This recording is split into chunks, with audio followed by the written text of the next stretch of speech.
Serious అనడానికి ఏముంది ఇక్కడ? హ, మీ ఇద్దరూ మాట్లాడుకోవడం నేను చూడలేదు. ఇప్పుడు చూడాలి. కమాన్ మాట్లాడుకోండి. అరే మీకే చెప్పేది. This is my order. మాట్లాడుకోండి. పద్మ, నాకో డౌట్. ప్రొసీడ్. వీళ్ళిద్దరు కాంప్రమైజ్ అయ్యట్టు లేరు.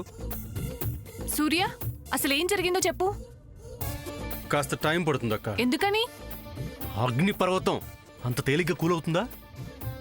ఫైర్ పెట్టింది నువ్వే కదా, అడుగు పద్మావతినా. సారీ చెప్పాం కదా శ్రీనివాస్ గారు. సారీ చెప్తే వెంటనే కూల్ అయిపోతారా పద్మావతినా? ఇంకా ఏం చేయాలంట శ్రీనివాస్ గారు? ఏం చేయక్కలేదు, వెయిట్ చేస్తే చాలు అని ఎంతకాలం వెయిట్ చేయాలంట శ్రీనివాస్ గారు? మూడ్ ఆఫ్ చేయడం అంత తేలిక కాదు, మూడ్ ని సెట్ చేయడం. చెప్పొచ్చు కదా పద్మావతినా.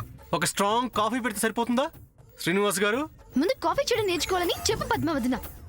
అదేదో నేర్పిస్తే నేర్చుకుంటాం. ఆవిడ చెప్పండి శ్రీనివాస్ గారు. ఈ చేదు కాఫీ ట్రిక్స్ నా దగ్గర వర్కౌట్ అవ్వని చెప్పేసి. ఇందులో ట్రిక్స్ ఏముంది? ఎలా చేయాలో నేర్పిస్తే నేర్చుకుంటాం చెప్తున్నాం. చెప్పండి శ్రీనివాస్ గారు. కాఫీ చేయడం కూడా రాదు అంటే ఎలా? అదే కదా చెప్తున్నాం, నేర్పిస్తే నేర్చుకుంటా అంటున్నాను. చెప్పండి శ్రీనివాస్ గారు. నేర్పించడానికి ఇక్కడేం స్కూల్ రన్ చేయట్లేదని చెప్పు పద్మావతినా. అయితే కాఫీ పెట్టడం కుదరదని చెప్పండి శ్రీనివాస్ గారు. ఎఫెక్షన్ ఉంటే చేయడం తేలిగ్గా ఉంటుందని చెప్పు వదినా. అదేంటో చెప్తే చేస్తాం కదా, అడగండి శ్రీనివాస్ గారు.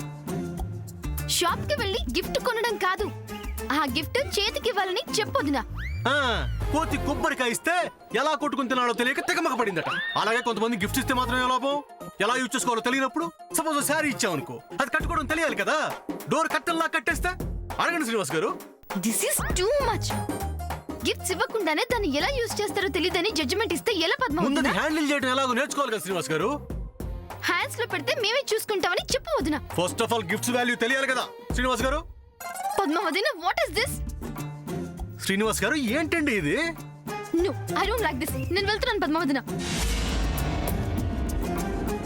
ఇక్కడ మాకేనండి పనులు లేకుండా కూర్చుంది. ఈవెన్ ఐఎమ్ గోయింగ్ శ్రీనివాస్ గారు.